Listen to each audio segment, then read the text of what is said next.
Japonsko byla zaostalá země, která dostala strategickou vizi. Miniaturizace, automatizace, elektronika. Během několika let se z nich, protože znalosti se nejhůř transferují, prakticky se nedají transferovat. Navíc Japonsko uzavřená země, jak kulturně, tak jazykově, obtížný jazyk, Česko, to je co to je. No, nejsme kulturně uzavřená země, ale jazykově jednoznačně. Lidi se nechtějí stěhovat z Česka.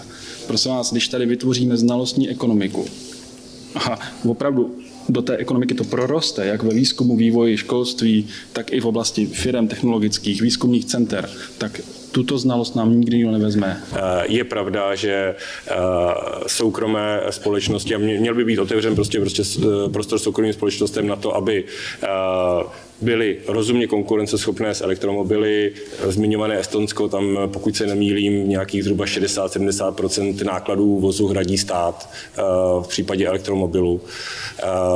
Už to je prostě dotace, není to úplně otevřený trh, to si přiznejme, nebo není to prostě konkurenceschopné v daném okamžiku, ale stát by už možná ještě spíše měl podporovat nástroje toho infrastrukturálního ražení, to znamená zajistit, že bude dostatečné pokrytí dobíjecími stanicemi, zajistit případně nějakými legislativními opatřeními přednost elektrovozů na síti, protože je to prostě z ekologického hlediska přínosem, tak nech pustím elektromobily do vyhrazených pruhů, nech jim vyčlením některé hodiny ve špičkách, kdy můžou jezdit a potlačím spalovací motory. Tohle si myslím, že je cesta, která je během těch 6-7 let realizovatelná a která může v podstatě obrovsky povzbudit ten trh a následně už může ten trh žít vlastním životem.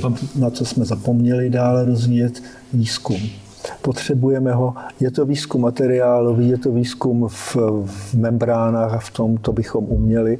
Je to ale i výzkum systémový ve velkém, protože všechno to, co se točí kolem elektromobility, dopravy, správy státu, to všechno je síť, která je propojena a v které dnes a denně vznikají konflikty. Měli bychom to umět řešit. Je to v rozsahu. Celý problém je skutečně ve vzdělání, a v technickém vzdělání speciálně, protože to se zanedbávalo drahná léta a podívejte se, kolik máme právníků, ekonomů, já nevím koho všeho, a kolik máme techniků a kolik máme kvalitní techniků.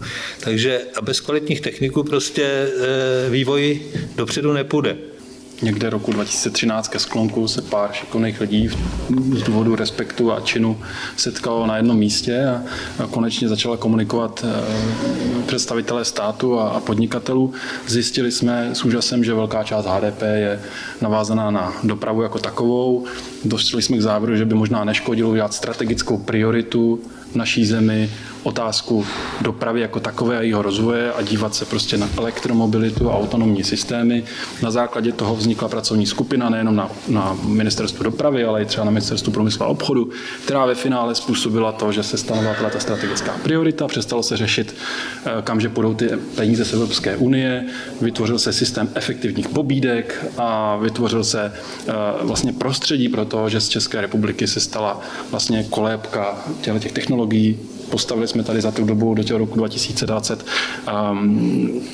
nový Boston a vlastně nebo možná nové Silicon Valley, startupové prostě údolí, kde se daří novým firmám prostě a technologiím a je to propletené.